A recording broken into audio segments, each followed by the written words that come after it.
Bonjour à tous. Alors, nous allons parler de figurines, mais là, nous allons être sérieux.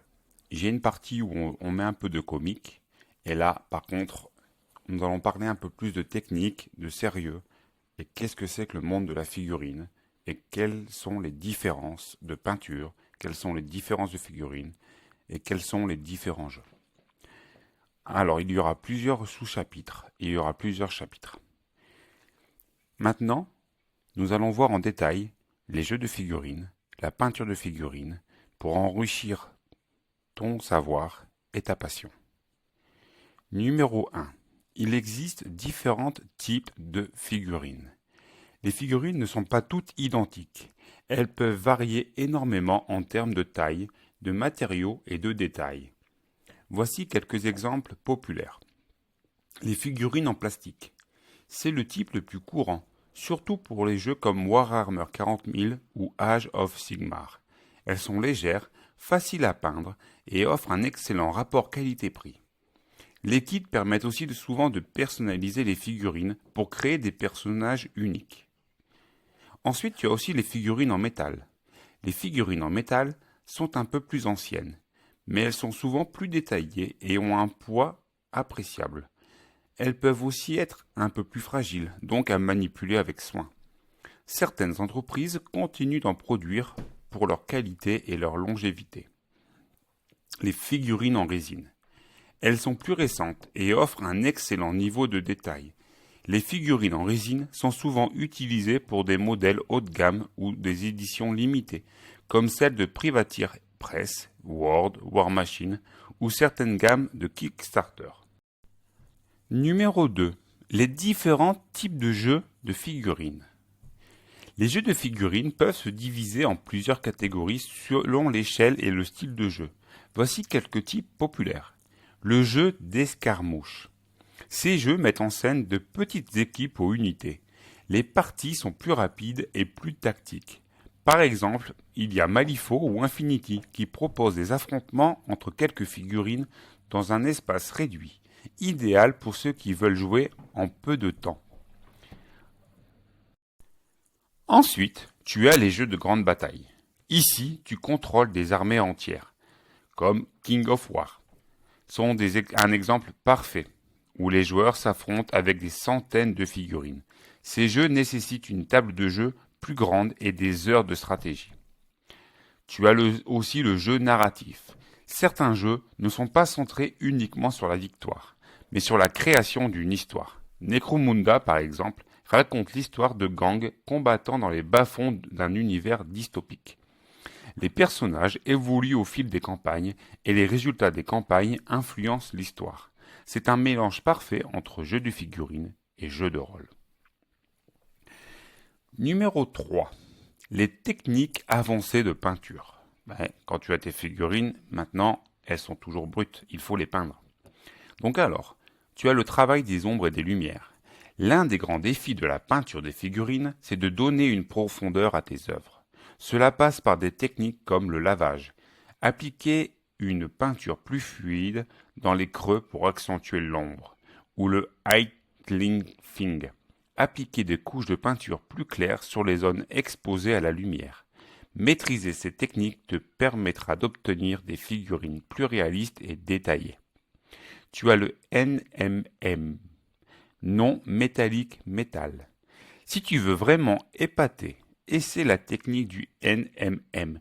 C'est une technique de peinture qui permet de donner l'apparence de métal sans utiliser de peinture métallique. Elle repose sur la maîtrise des ombrages et des reflets.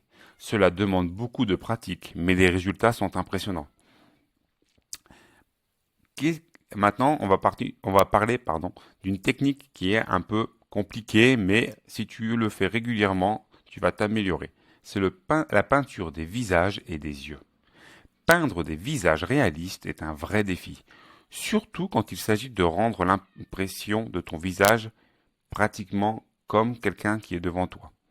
Pour les yeux, c'est là que tu deviens vraiment un expert en minutie, car la taille des yeux sur une figurine est minuscule. Prends ton temps et surtout ne stresse pas. Chaque figurine est une occasion de progresser. Petit 4. Maintenant, Parlons de l'évolution des jeux de figurines et avec la technologie. Maintenant, il y a l'impression 3D. L'impression 3D a révolutionné le monde des jeux de figurines. Désormais, tu peux concevoir tes propres figurines ou télécharger des modèles créés par d'autres passionnés. Tu as des sites comme Thingiverse ou Minifactory qui offrent des milliers de modèles gratuits ou payants. Il existe même des imprimantes 3D spécifiquement adaptées à la création de figurines détaillées. Tu as l'application mobile et AR. Certains jeux comme Warhammer 40K ou Star Wars Legion proposent des applications mobiles qui t'aident à gérer les règles, à calculer les attaques ou même à visualiser les résultats de dés.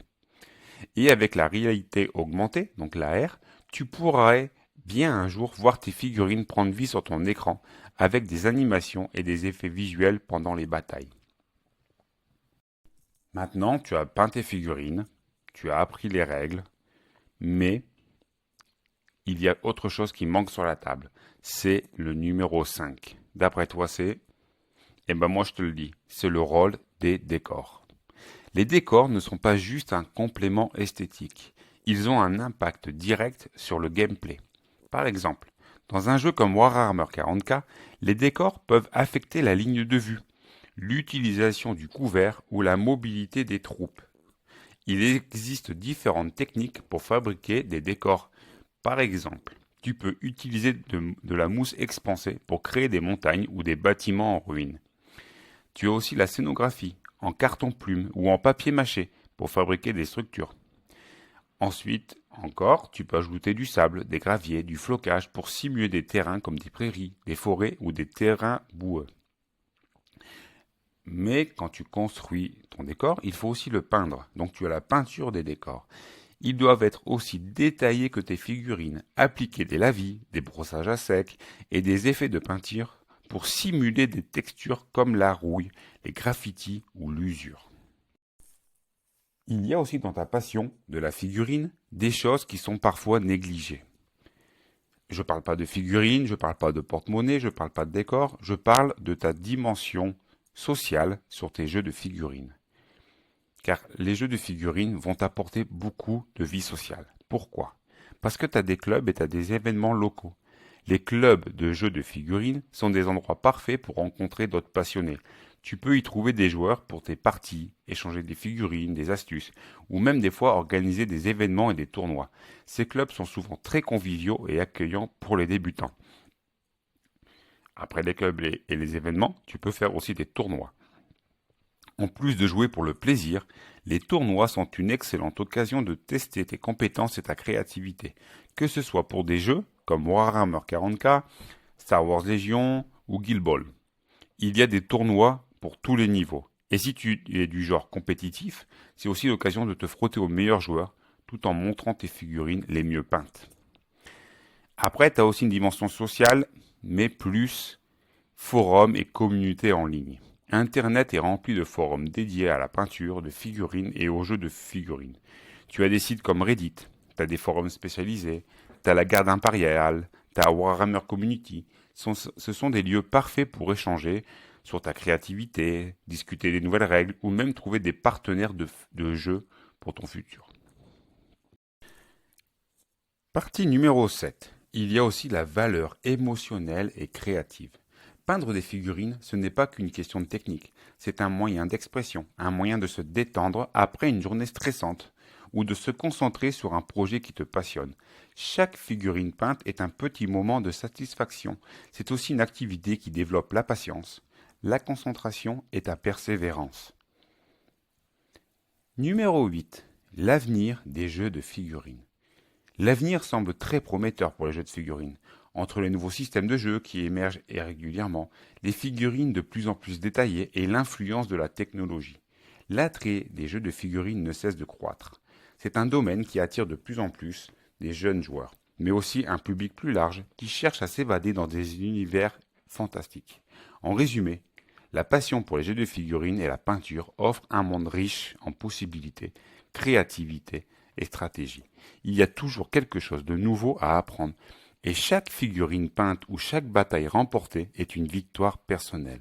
Alors que tu sois un novice ou un vétéran du pinceau, il y a toujours de nouvelles aventures à vivre dans ce monde miniature.